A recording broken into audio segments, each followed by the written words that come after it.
আরে বন্ধু কেমন আছো? হ্যাঁ বন্ধু ভালো, ভালো তুমি আছো কেমন তুমি? আছো? আছো অনেকদিন আলহামদুলিল্লাহ। পরে দেখলাম তোমারে। কইছিলে তুমি বাইরের দেশে? হ্যাঁ বাইরে ছিলাম। ও আচ্ছা, আসলা কবে? এই তো বন্ধু সপ্তাহখানেক আগেই আসছি। তোর কি অবস্থা? কি কাজ কামের অবস্থা কি এখন? তো বন্ধু আছি খুব কষ্টের মধ্যে, দিনকাল খুব খারাপ যাচ্ছে আমার।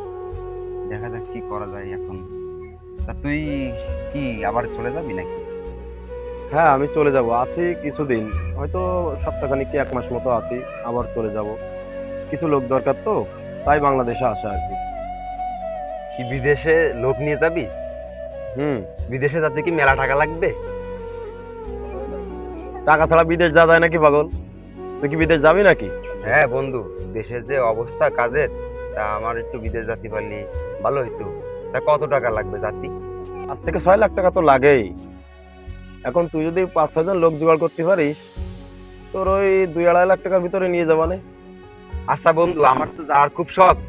তা আমি তো জানাবানে।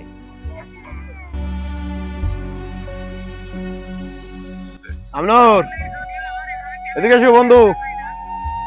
তোকে বলছিলাম 5-6 জন লোক জোগাড় করতে, করেছিস? বন্ধু 4-5 জন তো ম্যানেজ করতে পারি নাই, তবে 3 জন জোগাড় করেছি। ঠিক আছে, তাহলে তোদের ওই 3 জনের টাকা আর পাসপোর্ট বই তোরা জমা দে। আমি দালালের সাথে কথা বলে এই 1 মাসের ভিতরে আমি তোদের একটা ব্যবস্থা করে দিতে পারি কিনা দেখি।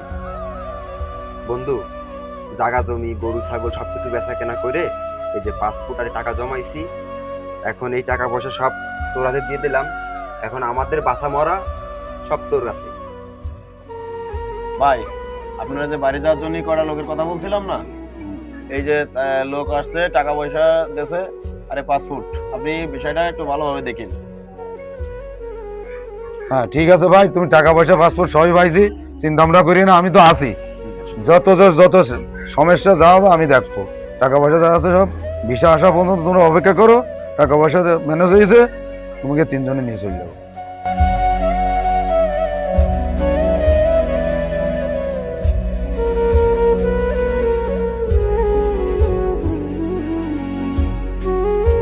ভাই, আপনার তো কিছু দেখলেন না, সে 3 মাস তো হয়ে গেছে। ভাই আমার টাকা তো দেওয়া আছে তাদের কাছে, এখন তাদেরকে ফোন দিছি, এখন তারা বলছে 2 দিন সময় দিতে। এখন 2 দিন সময় দাও। ভাই, আপনার মাত্র 2 দিন টাইম দিলাম, হয় বিদেশ যাওয়ার লাইন করবেন, না আমার টাকা ব্যাক দেবেন।